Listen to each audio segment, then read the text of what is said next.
പാലക്കാട് ഇക്കുറി വിജയം നേടുമെന്ന ആത്മവിശ്വാസത്തിൽ അവസാനഘട്ട വോട്ടുറപ്പിക്കലിലാണ് LDF സ്ഥാനാർത്ഥി P. സരിൻ. രാവിലെ മുതൽ നിശബ്ദ പ്രചാരണത്തിലാണ് സരിൻ.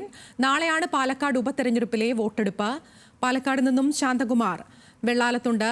ശാന്തകുമാർ, അപ്രതീക്ഷിത ടെസ്റ്റുകൾ, വിവാദങ്ങൾ എല്ലാം കഴിഞ്ഞ് പാലക്കാട് നാളെ വിധിയെഴുത്തിനായി തയ്യാറെടുത്തിരിക്കുകയാണ്. എത്തരത്തിലാണ് അവസാന നിമിഷ നിശബ്ദ പ്രചാരണം?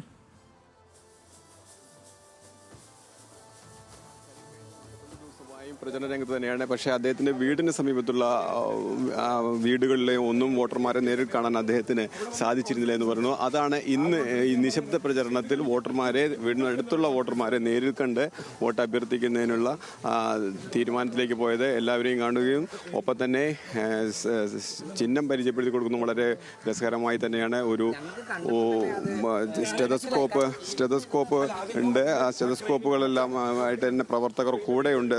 സരിൻ്റെ ചിഹ്നം പരിചയപ്പെടുത്തി കൊടുക്കാനും അതിൻ്റെ ക്രമ നമ്പർ പരിചയപ്പെടുത്തി കൊടുക്കുന്നതിനുമെല്ലാം അദ്ദേഹം നല്ലപോലെ ശ്രമിക്കുന്നു എന്നുള്ളത് തന്നെയാണ്. സരിൻ തന്നെ നമ്മളോടൊപ്പം ചേരുന്നു. പിന്നെ ഇങ്ങോട്ട് ചെരിയണം. അപ്പൊ അതിന്റെയൊക്കെ ഒരു കൺഫ്യൂഷൻ ഉണ്ടായിരുന്നു. നിശബ്ദ പ്രചരണമാണ്. അച്ഛൻ മറക്കണ്ട. നിശബ്ദ പ്രചരണം കൈ ശരിയായിട്ടില്ല ഇതുവരെ. നിശബ്ദ പ്രചരണം എല്ലാ വോട്ടർമാരെയും നേരിൽ കാണുക തന്നെയാണ്. കാണാൻ പറ്റാവുന്നവരൊക്കെ. അപ്പൊ നാളെ എങ്ങനെയാ വോട്ട് ചെയ്യാ? കുട്ടി മോനെ കൂട്ടി ചെല്ല. അല്ലോ മറക്കണ്ട, 9ാമത്തെ പേരും ചിഹ്നം ഡോക്ടർ സരിൻ, ഡോക്ടർ കോയല്. വോട്ടർമാരുടെ മനസ്സിലേക്ക് എന്തൊക്കെ എത്തിക്കാൻ കഴിഞ്ഞു? ജനങ്ങളുടെ മനസ്സിലേക്ക് നമ്മുടെ ആശയങ്ങൾ എത്തിയിട്ടുണ്ട്, ചിഹ്നം എത്തിയിട്ടുണ്ട്, പേരെത്തിയിട്ടുണ്ട്, നമ്മൾ പറയുന്ന രാഷ്ട്രീയത്തിന്റെ ശരികൾ എത്തിയിട്ടുണ്ട്. ജനങ്ങളത് വിലയിരുത്തുന്നുണ്ട്. അവരുടെ ജനാധിപത്യ ബോധത്തെ അട്ടിമറിക്കാൻ എളുപ്പത്തിൽ സാധിക്കില്ല. അവരത് അറിഞ്ഞ് വോട്ട് ചെയ്യുന്നവരാണ്. അതുകൊണ്ടാണ് ഞാൻ പറഞ്ഞത്, വോട്ട് അറിഞ്ഞ് ചെയ്യുന്നവരുടെ വോട്ട് 70,000-ൽ കുറയാതെ നമുക്ക് കിട്ടും എന്നുള്ളത്. ഇന്നലത്തെ ഒരു കുട്ടിക്കലാശത്തിൽ കിട്ടുന്ന ഒരു ആത്മവിശ്വാസം എത്രയുണ്ട്?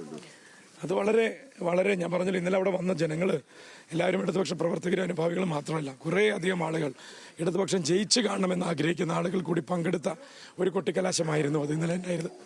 കൂടി ഉണ്ടാവണം. 9ാമത്തെ പേരും ചിഹ്നമാണ്. മറക്കരുത്, ഒപ്പം ഉണ്ടാവണം കേട്ടോ. ചിഹ്നം മറക്കരുത് കേട്ടോ. ശരി, നട്ടിട്ട് വോട്ടർമാരൊന്നും കിട്ടിയിട്ടില്ല. വോട്ടർമാരിൽ കിട്ടുന്ന ഒരു അനുഭവം ഏത് രീതിയിലുണ്ട്?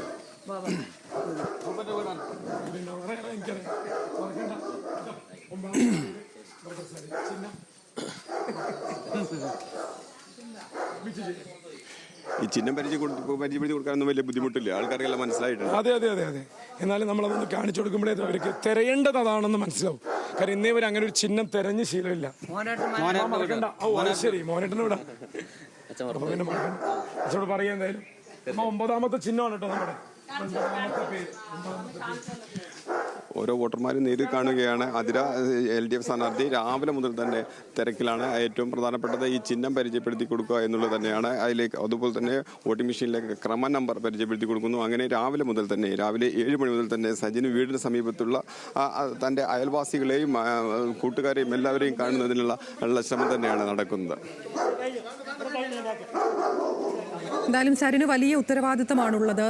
ഇത്തരത്തിൽ അവസാന നിമിഷം എല്ലാ തരത്തിലുമുള്ള വോട്ടുറപ്പിക്കൽ, എല്ലാവരെയും നേരിട്ട് കണ്ട് പരമാവധി വോട്ടുറപ്പിക്കൽ എന്ന ലക്ഷ്യത്തിലാണ് സരിനും ഇടതുമുന്നണിയും പ്രചാരണം ആരംഭിച്ചിരിക്കുന്നത്.